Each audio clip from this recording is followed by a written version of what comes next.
APLT stock analysis and APLT stock prediction. Is this thing really a buy? Let's talk about it. With 22% gains, I'm actually a very big fan of this performance, but randomly getting involved is still not going to be happening. When I zoom out, I do have some previous wins that I've gotten, so definitely going to take a look at those. This is my supply zone. Let me just do this. This is my confirmation. Yeah, I mean, at the time, I was just so freaking focused on taking things further down. It was sitting at 90 cents at the time. This was like 4 months back. And the truth and the reality of the matter is that we finally started breaking. Oh, no. Damn, we didn't break with a full candle close on the daily chart. So that's like the only thing that I'm focusing on right now. I mean, I am going to mark down the lows here.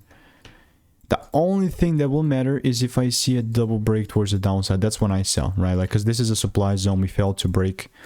Obviously, we could tomorrow, but that's why I'm going to continue to keep you updated. But if I do see this double break taking place and confirming, then and only then I'm going to still look to take it down. So it's not financial advice. And if you want to learn how I'm making 5-10K per month with indicators, click the first link in the description, get my free emails.